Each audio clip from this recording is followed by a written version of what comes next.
them that go on different axes of aggression. Here we go. Early game up, the first 30 seconds. That's a mirrored rotation for both junglers, orange on each side. Yeah, it looks like they're both going to be kind of hitting opposite sides around the same time. Hopefully, Basha is one of the few utility junglers left that can kind of keep up a little bit with some of these fast-moving assassins. And even now, we're seeing they're both going to be hitting those opposite buffs, but Basha actually gets to his purple a little quicker. Yep, looking at the emblem set, a lot of impure rage for the Falcons. All this while, SRG keeping it sustainable. Again, the front line of Cram and Humes with the brave smites. And then you got the burst from Stormy and Sekai's. Now check this out, Sekai's trying to get a little cheeky, stealing away the small buff spotted out by Super.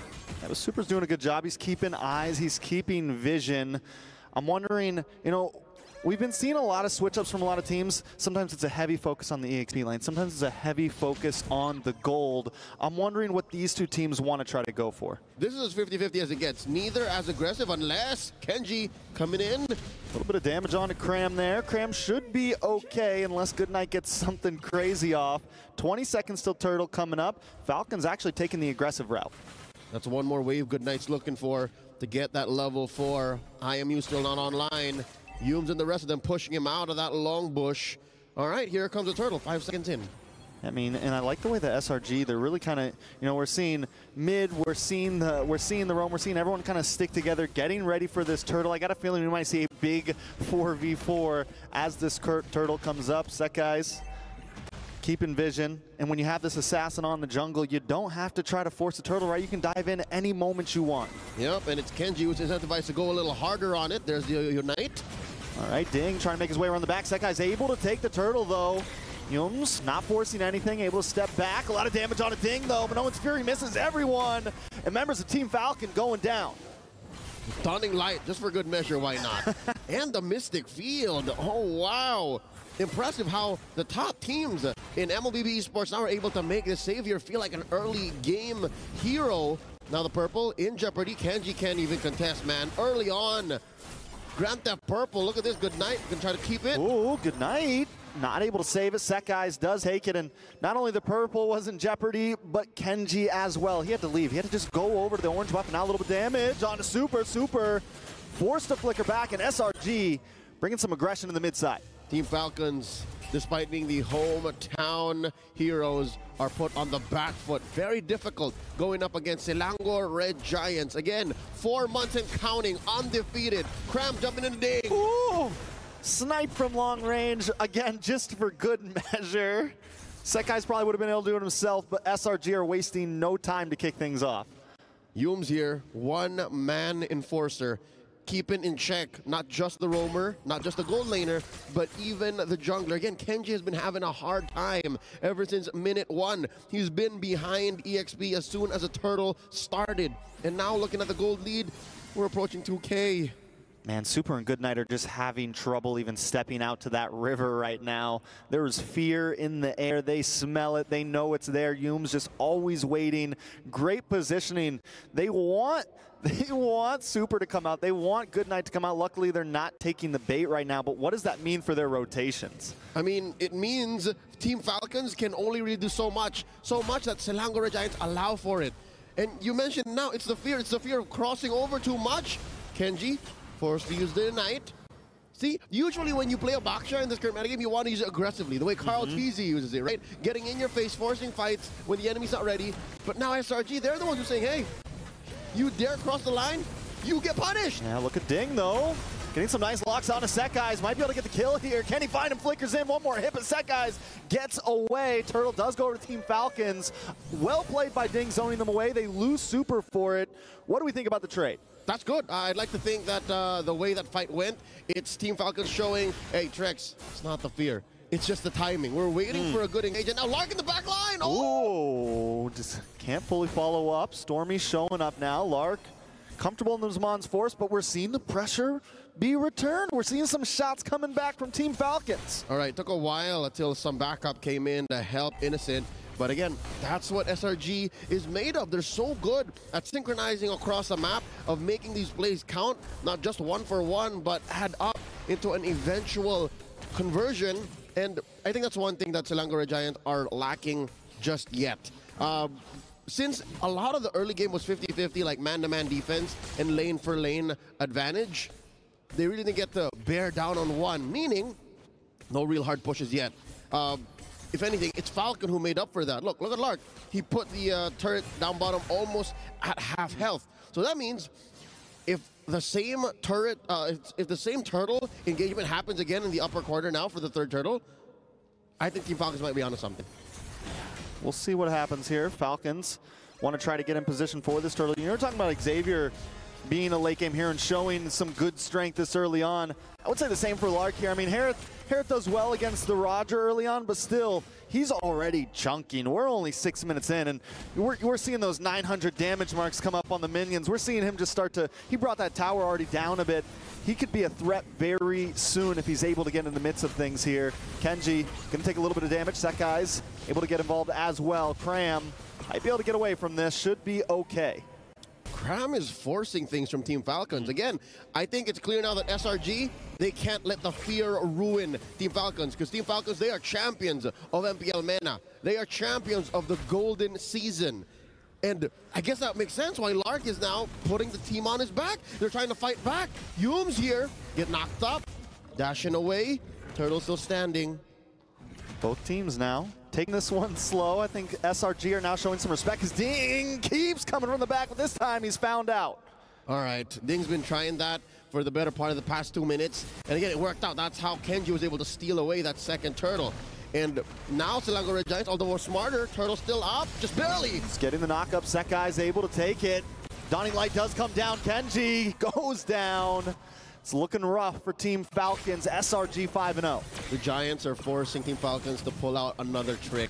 What else you got in your arsenal? We can't keep up this whole Ding. Goes in the back line, responding to Cram's forced engagements. All right, we're over that. What's next? Team Falcons says, you know what? Gold lane has been pretty open, but y'all did leave mid just as well vulnerable. It's a good trade. I think SRG still way ahead, and I think the gold will tell you all about that, but now Ding flickers back, able to get the bob and weave, the sidestep, the dip, duck, and dive. Gets back to base there. SRG, though, I mean, they broke up in mid. Now we're just seeing them rotate across this whole top side of the map. It's looking a little grim. Team Falcons need to, I think, you know, what do they do from here? Do they try to get some towers? Do they try to get some cheeky steals? Do they already start to huddle up? We're only 8 minutes in. Well, about a minute away from a Lord. Team Falcons unable to get anything save for a turret and a stolen turtle. Something tells me now Selangor Giants turn on Team Falcons and they press a clutch, because now look, they're giving Ding a good chunk of attention. This was not prior what the early game looked like. During laning, it's usual that, again, you mentioned gold lane gets attacked, XP lane gets attacked. Now it's only happening during the power spike. Ding's in trouble. Oh, poor Ding. Ding, ding. Goes the bell. Take Ding a nap. out. I mean, it's go good night. And to be fair, good night is one of the anchors of Team Falcons. There really wasn't much for Ding to do here. There was an amount of CC waiting for him in the back line. There was a sniper down top, and here we go, the dance. The way they disperse out of that Minoan's Fury. Super doing everything he can, but it's not enough. Innocent finds Lark, and now Kenji. This is looking rough. Team Falcons looking for an answer here. No breakdancing here in this street. The way they all just move. Minoan's Fury comes down and all of SRG literally just whoop. They disperse, and then they recollapse. And I understand how Lark was so gung-ho about saying, no, we can summon force here. Everybody's ready. And now, oh no, they give him another one. Ding's down. I don't know what the plan was there, to be honest. Of all of the engages that Team Falcons has tried to put out there in this 10-minute bout, that must have been the oddest one. Yeah. I don't know. I mean, Ding's supposed to be the guy that gets to the back line, right? He's supposed to be the guy that can kind of zone away. Sekai's, we saw a little bit, and I think that's why, that's the great genius of this SRG, bringing him to 0 and 5. He can't even hang out in the back line. He can't even hang out anywhere right now. He's so behind. 1.5 gold difference. It's amazing interception from Selangor Giants. It's more than just the damage that they're playing with. Again, the vision and the aggressive rotation from Humes' Edith allows for Team Falcons to have a false sense of security and say, you know what, we can move around. You know, this is a four-man coalition, and then you send Cram elsewhere. this is the same formation with a different amount of aggression and rotation. Selangor Giants not even giving a single kill over the Team Falcons, and now they're knocking down on their doors. Knock, knock, Lords here. Innocent gonna play the distance, a nice penalty zone. Into the midst of the tower, Kenji just looking for something. Mons Force does drop. Lark takes a lot of damage. And there's the Minoan's Fury, able to keep him down, but no one's falling. Innocent still going for it, Lord. Now at the base. Kenji, good night ding. Can they do something? The base goes down. SRG gives no time to breathe. It is a flawless game. The game of inches that SRG played in this very fast game paid off and hit critical mass, forcing Team Falcons to go back to the drawing board much, much sooner than they expected. Game 1 goes over to SRG. God, SRG made it look easy, man. 11 minutes in, didn't take a single death anywhere on the map.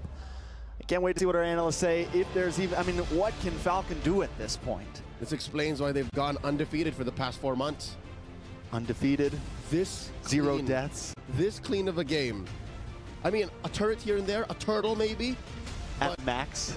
It all comes through in conversion. I'm sure Gideon, LaFell, and Wolf would be happy to break this down. Gentlemen.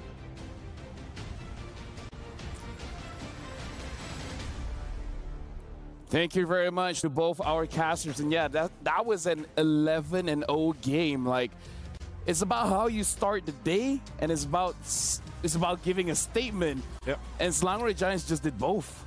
I have to mention, when our caster said, hey, Stormy's making Xavier look like an early game hero, he really did. He's harassing people underneath turrets, and he's making Ding honestly lose his lane because of the amount of health he's getting chunked out. Yeah, this is what you get when you reveal your mid-duo in the early stages of the draft. Like, obviously, that is the Valentina is the Minotaur. It was first picked by Falcons. I understand why that is the case, because Good Knight, this is one of his best heroes, and to be fair, Super is landing good shots. It's just that there's no follow-up, and it's way too early. Despite landing a 3-man Minoan Fury or a knock-up, it wasn't enough because there wasn't any follow-up. However, with that, in that case, that's why I felt like the Xavier might come into play when we were watching the draft. It's because Xavier will not be stopped by that. You'll just get attacked through all of the damage, and you're gonna be able to reset your cooldown. Transcendence is a normal state now for the Xavier in that case. And we got to talk about the items as well. He just has the Enchanted Talisman as well as the Glowing Wand.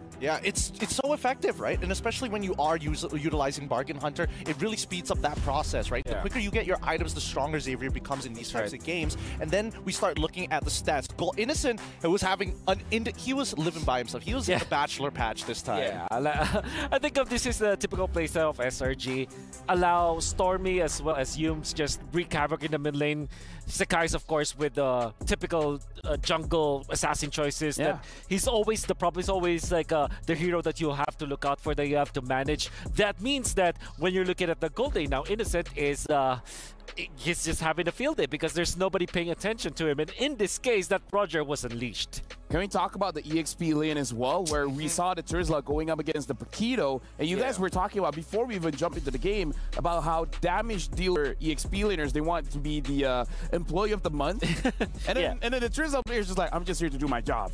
And Cram did an amazing job. He did. And I think, a lot of it just came down to, it's not even just Cram, it's the fact that he held out and then started calling the reinforcements at the correct time. Because we saw that Ding, before even he walking over to the very first turtle, didn't hit level 4, was in a position when he was already below 50% of his HP, and that was basically first blood guaranteed by SRG on first interaction. And that's the thing with the mid duo, right? It's the Edip that can easily get into the EXP lane. In the middle, if you're the Minotaur, just gonna be walking very, very slowly, right? And because of the first game of this match, right now, Selangor Giants, they are at match point where they need one more point to qualify to the knockout stage. And Team Falcons, after the game finished, we saw the reactions of the players.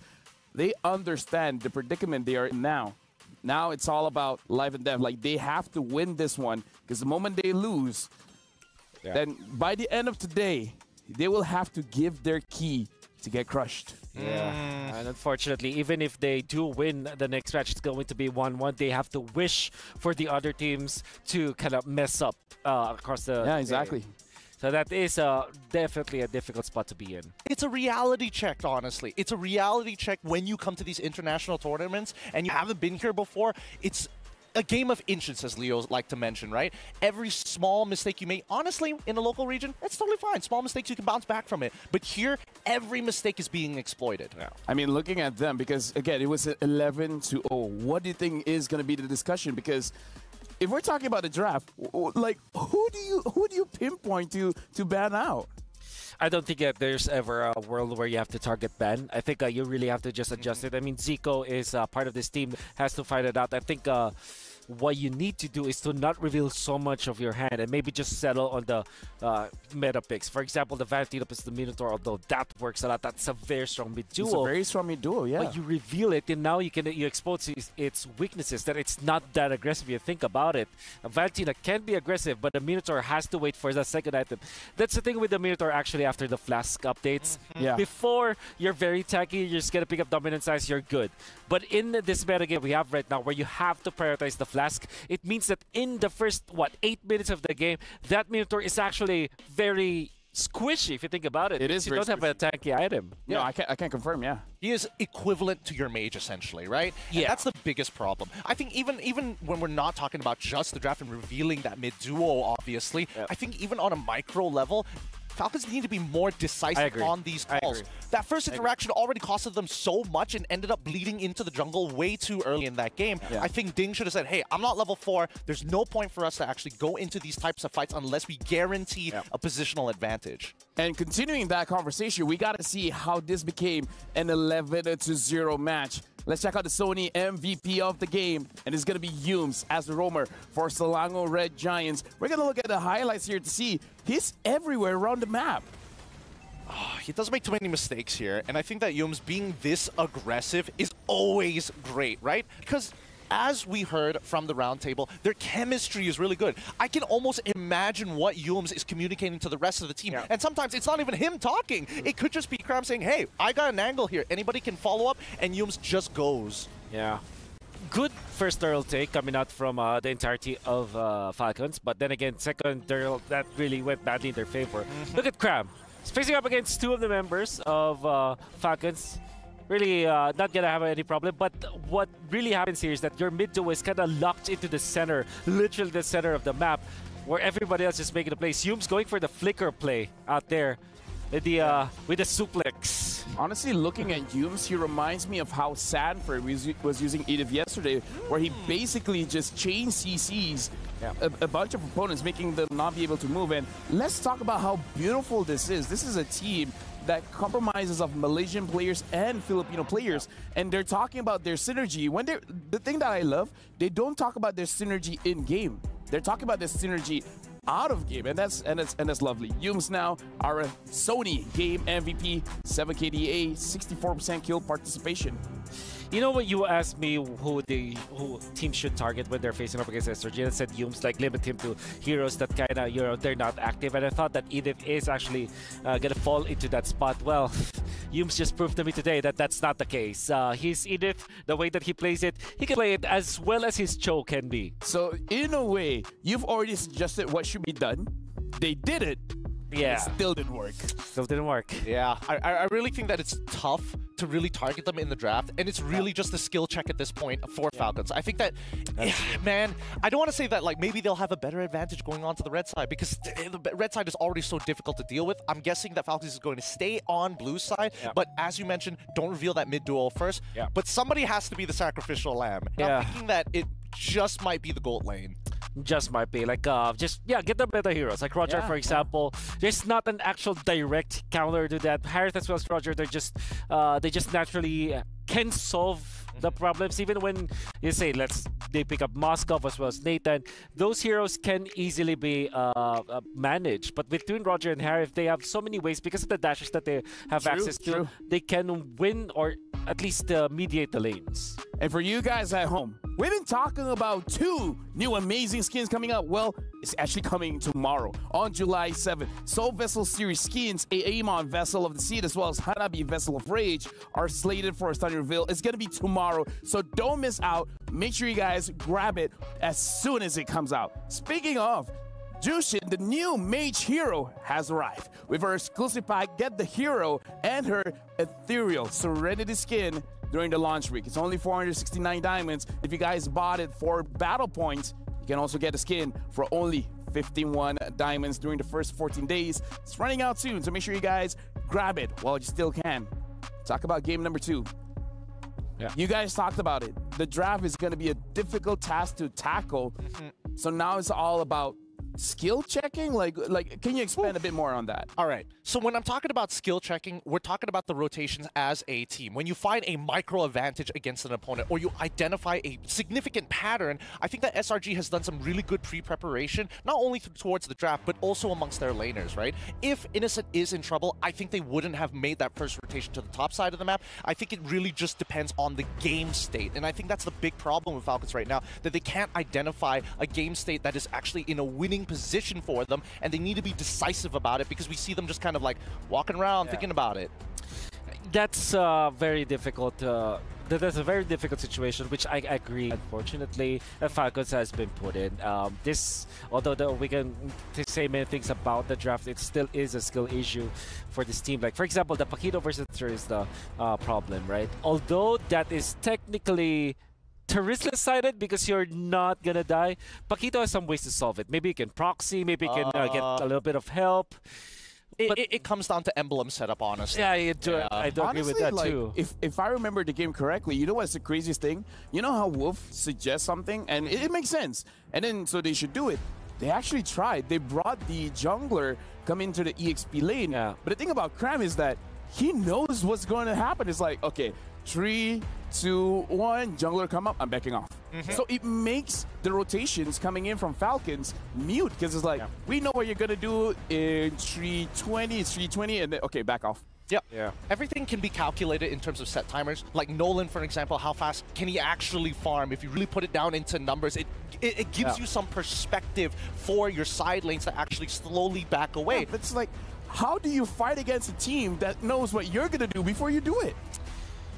Oh, difficult for sure. Oh, okay, so SRG is going to be the blue side. Red side for Falcon this time. With the Fanny being banned, they are not in a good spot now for Falcon.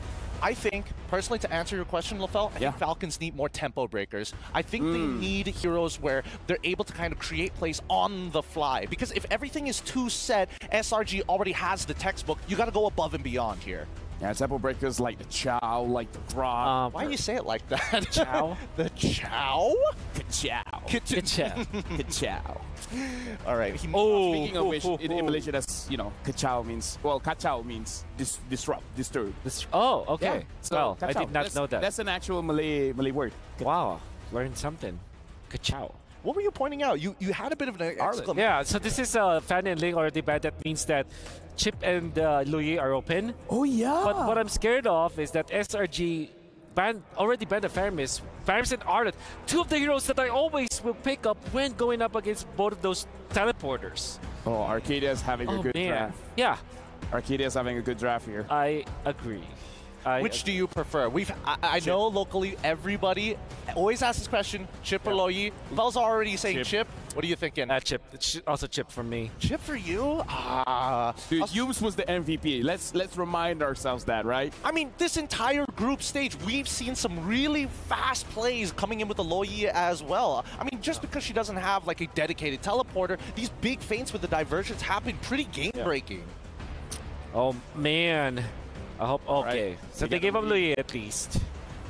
And if you're SRG, do you really want to pick up the Luyi? At this point, maybe they're going to challenge it and give it up to the other side. With the Harf being banned, maybe Roger might even be a good pickup as a start. Because there it is. Oh, they prioritize the Roger. Because they know that they can answer the Luyi. And I mean, to be fair, we still don't know where this Roger's going. It's Innocent's hero, but also true. Sakai is like, yo, I know how to play it too.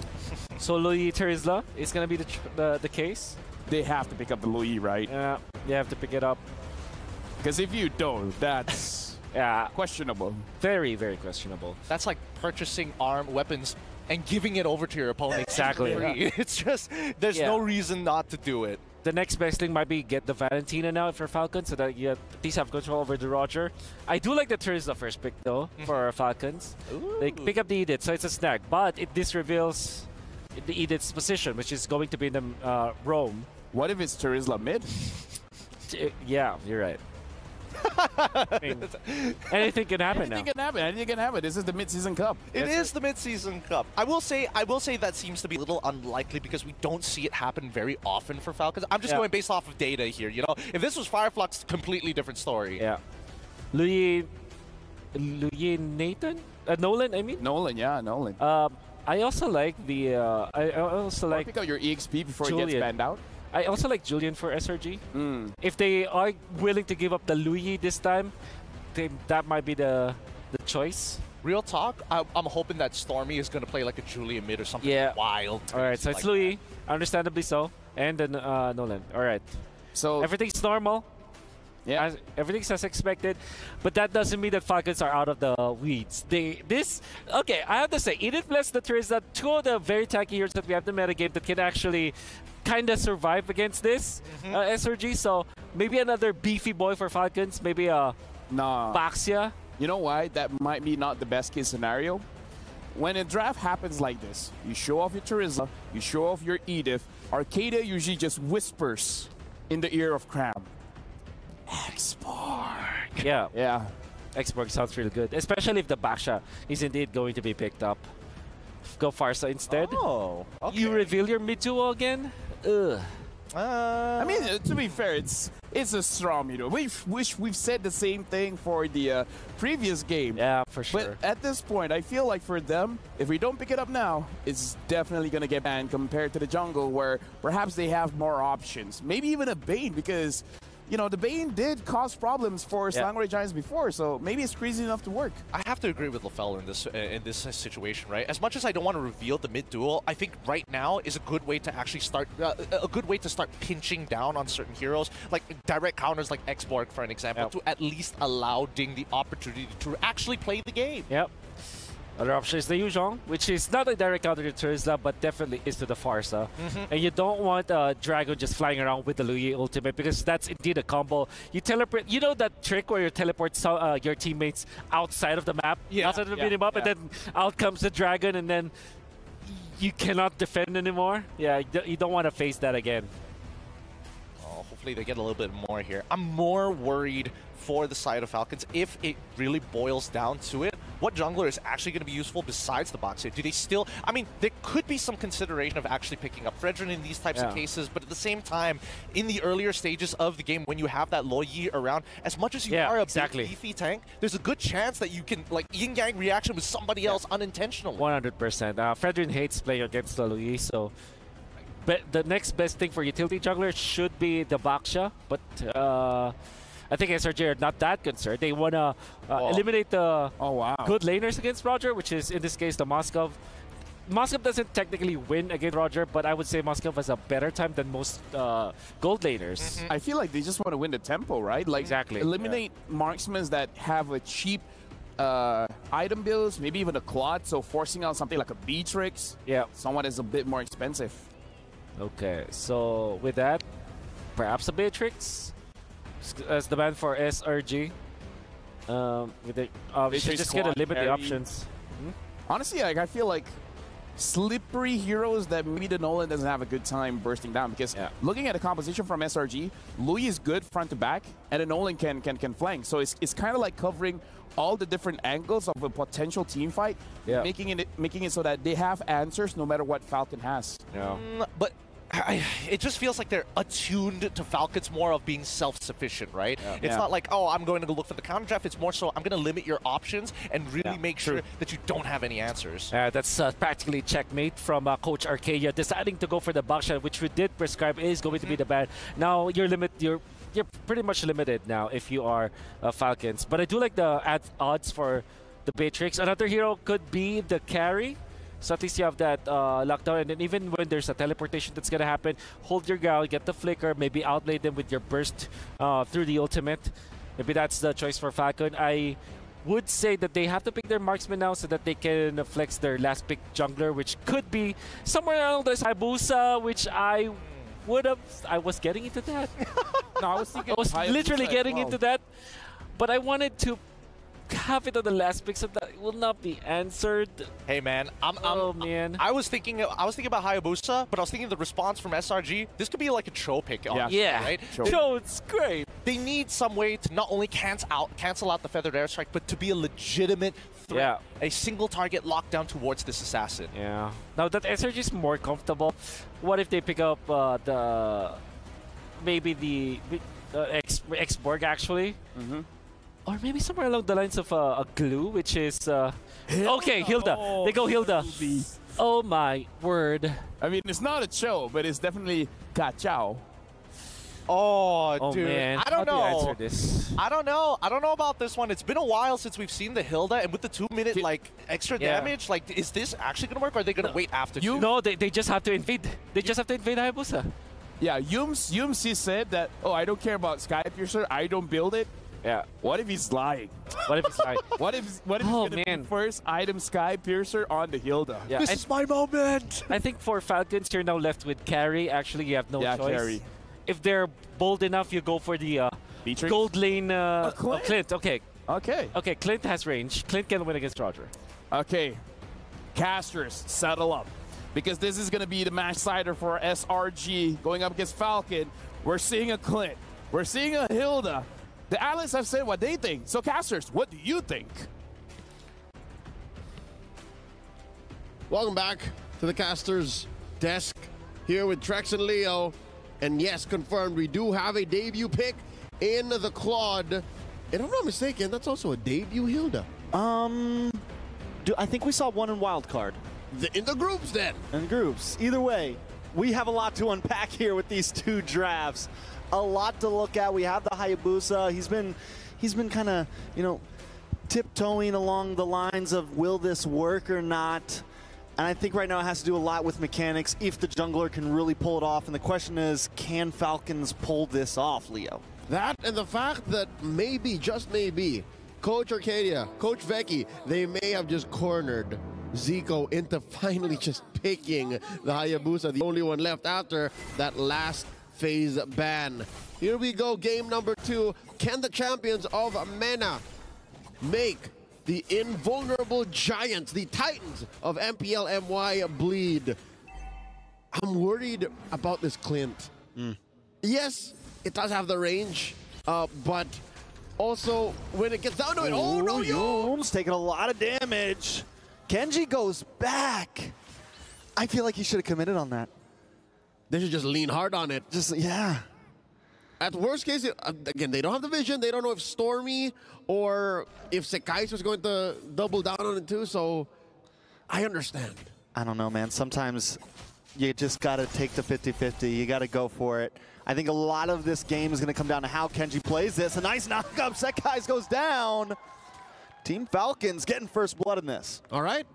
Good start here for Team Falcons. Eventually, they do fix that little boo-boo, and it helps that they put the kill on to one of their early game cores. I don't expect Kenji to go as fast yet, so invest in their anchor. Put it in to the hands of Good Night. Get him a solid first item. Hold the flicker by Super! Another jump up. Down goes Stormy. Good Night gonna pocket the kill. That's 2-0 for Good Night right now. All right, starting off strong for one of the pioneers of the import game in MPL MENA. Talking about what SRG should be doing right about now. Another one! They're just walking into it. Youm's on the run, but no, the Wings by Wings comes in. Good Night said not today, but wait. He still goes down the trade up. Sekais finds a response. Super gonna hightail it out. It's a 1-for-1. That's a shutdown. So whatever Good Night was working towards, it's gotta stop, says Sekais. You were saying prior to this fight. Yeah, I mean, he gets something. Sekais gonna get involved. 1-1. Good Night, though. It would have been nice if he got a 3-0. I think that would have really tilted the scales, but now SRG gonna even things out. Super taking a lot of damage from the duality, getting proc there. Stormy brought down to about half health. Kenji, Cram looking for something here. Sekai still able to get the turtle. Super now very low. Kenji goes down. Super forces back off, gets a knock up, the flip up, the takedown. Good Night finds the kill. Feels good saying Good Night's name. Good on the exit there, Team Falcons, but I hate to mention this, but another out of doubt for Kenji. You see how he hesitated on the retribution? I don't know exactly where the line is when you're this far. Look, see? It still went to 6 guys. And it's not like he's down on EXP, though. They were both level 5. And the burst was coming through, so yeah. Massive objective going over to Team Falcons, but now Super in trouble. Oh, Super taken off the map. Kenji gonna get involved here, though. Quad Shadow's back in! Able to get the kill on Humes with the Shadow kill. But now Innocent's here, gets a Lycan pounce. Kenji's gotta try to hightail it. But the Divergent gonna be coming soon, and Kenji goes down. Stormy picks up the kill. All right. So now, for once, Kenji's the one putting his foot forward. Even used that final Quad Shadow to get in, get a kill, Shadow kill through, but did not have an exit plan. Okay, Team Falcons showing us that, hey, we do not have what Mr. Fear looks like. It's not that. It's just that maybe Selangor Giants are playing a little bit off kilter and are changing the way the game is. What? Ooh. Oh, they didn't get to do this early. But now Humes and Cram finally able to deny Kenji. Oh, with the big A lot of damage on it. Good Night tries to drop the feathered airstrike, but he might not be able to get away with this. Segai's under, dodges the knockup. Segai's able to dance through. Good Night just escapes with a sliver, a piece of health. But Team Falcons now feeling the pressure from SRG. Good Night knows exactly how Nolan works. Oh, the diversion right in your face! Kenji was trying to get some bread, man. He was just trying to get his purple ball. And now Stormy punished here by Good Night. Good Night is carrying a good amount of this game, man. 80-90% after this quick diversion play that came out of nowhere. Good Night says, you know what, we got to punish these guys. This can't happen. Super with the amazing onward too. That was overnight delivery right there. That was an instant airdrop. Amazon Arena Prime. Amazon Arena, instant delivery, baby. Via drone. Right to your purple buff, right to your house. And you see in Good Night's face like, I'm just taking what I can. Oh, we're just waiting for all of this to come through. Cram in trouble. Ding trying to dance around Set Guys. Does get the turtle off screen a little bit there. But still, SRG, they might have fumbled the ball for just a minute or two, but now they're back in it with the 500 gold lead. Sekai is just going to play ever so aggressive right now. They're trying to deny Kenji everything. And because of how Kenji is being bullied out of his resources, Lark is also second guessing. Lark is also wondering, hey, should we fight this? Should we come in? I don't think there's a cleanup crew. And that's what's so difficult about Hayabusa right now. Ooh, Innocent coming in. A lot of damage on to Kenji. Kenji with the shadow kill. Trying to dance around. Doesn't have the quad. Able to just get away there. Ooh. Well played. Because of all this pressure Selangor Giants putting up top, there was a push down bottom by Cram and Stormy. You know, they didn't leave here. They didn't leave this this quarter of the map for the past minute. And because they can just leave just as quickly. You see that? Diversion.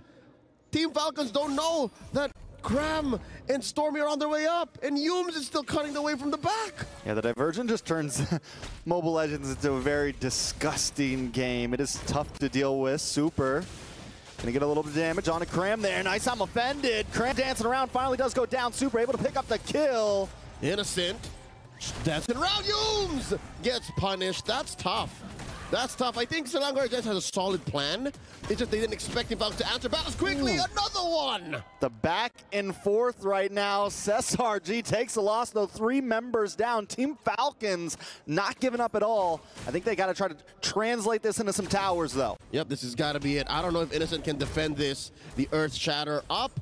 Team Falcons scoring their first major objective. Top lane tier 1 goes. A quarter of a minute before the third turtle of the game spawns. And I don't know if Kenji is where he needs to be right now. He needs some backup. And Team Falcons, they can't fold the map the way Selangor Giants can.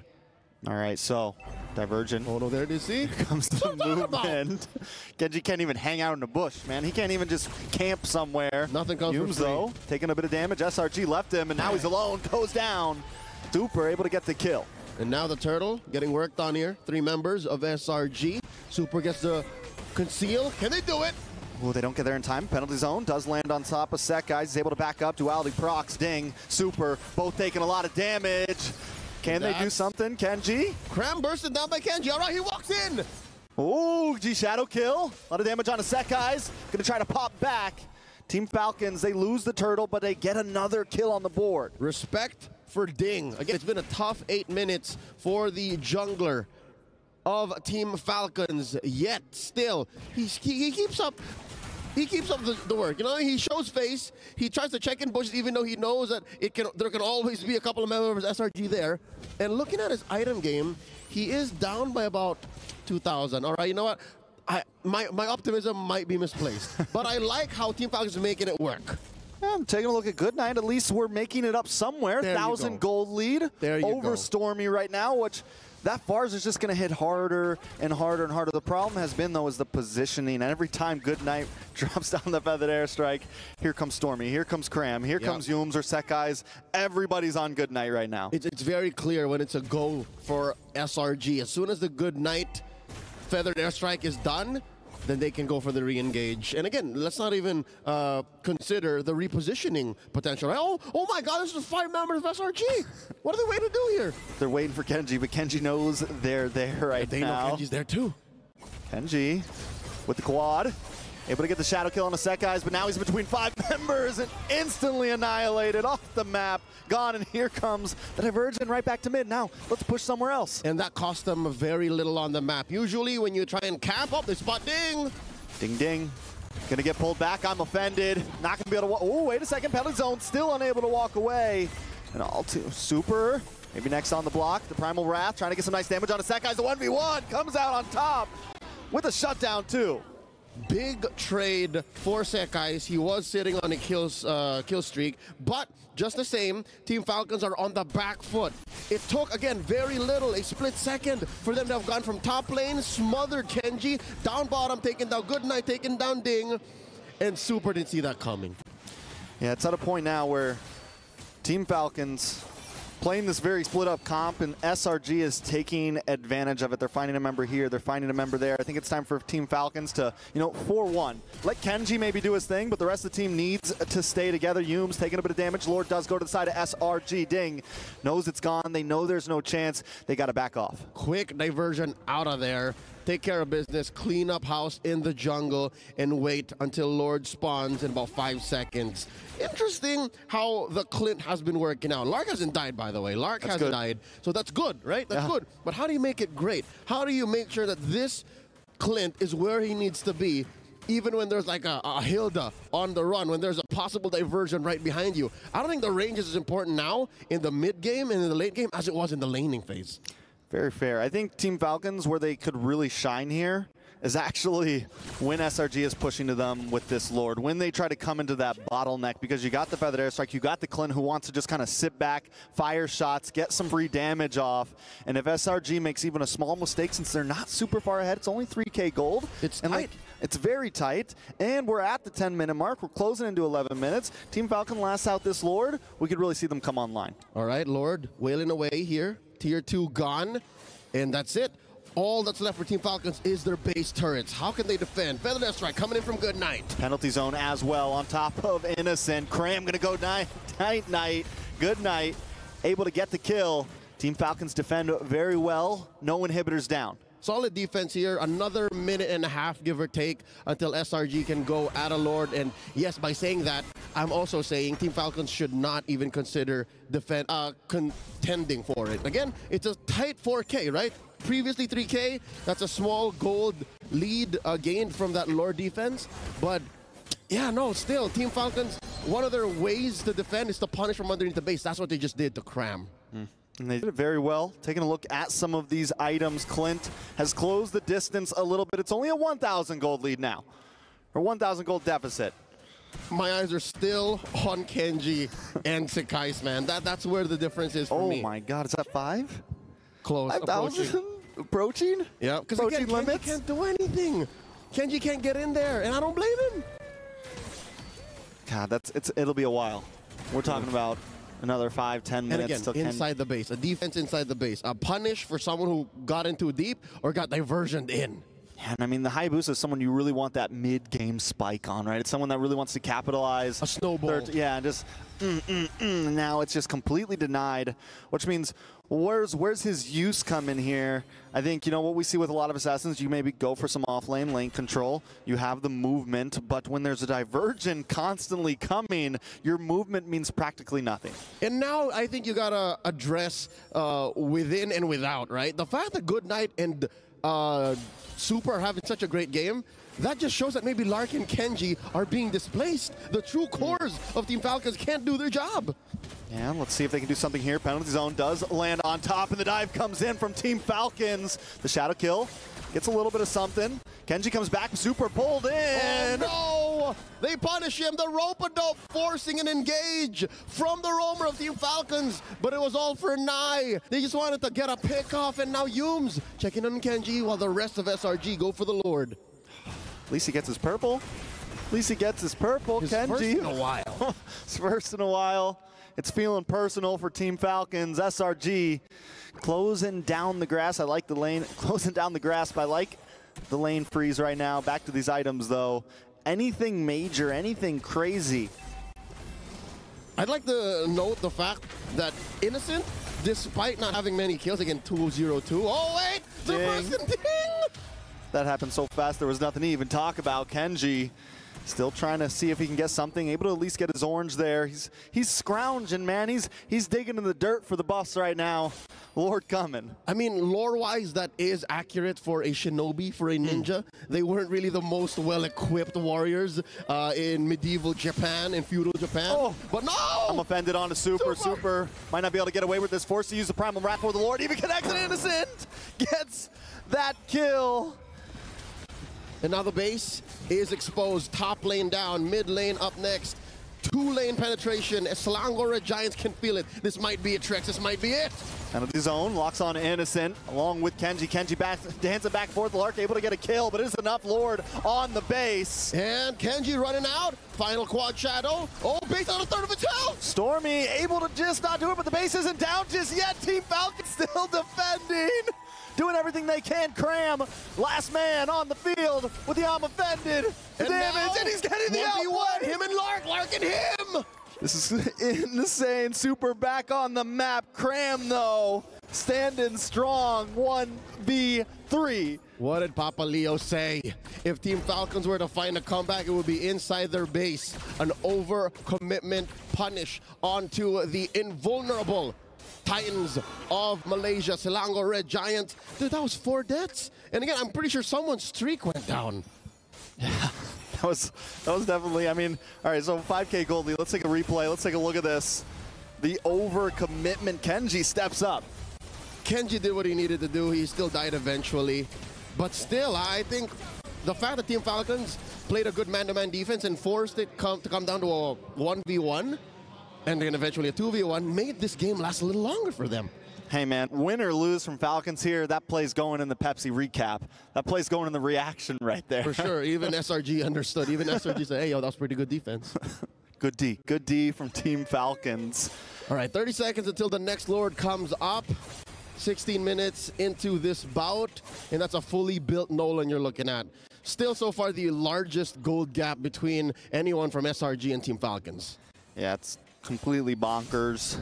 Not down to 4K. Kenji about to get his BOD in. Looks like he's about to get a BOD in. A little more damage. Might be able to actually, you know, take down Innocent if he can get the lock on. Might be able to take down Stormy if he gets the lock on. Innocent did just pick up that gold, the gold meteor though. So yep, that's gonna kind of protect him there in a sense of things. Yep, help him last a little longer against Goodnight. Maybe get the last 2 swipes for him to survive. Ooh. And now look at this Kenji, looking for the hero play, looking for the steal. He's looking for the steal, right? He does quad shadow back. Hung out a little bit too long, decided not to full commit, and now he's going to get caught off anyway. Stormy, but here comes the penalty zone. Able to use a shadow kill. Should be able to get out of this safely. Watch out, his back was still caught in, and Cram is always there, always watching. Immortality does pop. A little bit of damage from Super Lark, still poking away, but Lord's going to be coming soon. Whoa, Goodnight with another feathered airstrike, pushing back all of Selangor Giants, forcing them to wait for the Lord, spawning just about now. Kenji should be back up just in time. 20 seconds? I reckon it's a little too close. Look at this. Cram double timing on the wave clear. Perfectly synced, all waves in. Enhanced waves attacked. SRG looking for the finish right here. Team Falcons trying to do what they did last time. Nice, I'm offended to pull Lark out of position. Sekai's into the backside. Winter Truncheon does come out, Lord, able to connect onto the base, and there's going to be no escape this time. SRG with a clean 2-0 sweep. A valiant effort for Team Falcons to defend. Took them 3 Lords to get there, but SRG says no, the battle stays on the ground. No one soaring high, not here, not tonight. The home team heroes try their best, right? And they performed well, but today they're cut short.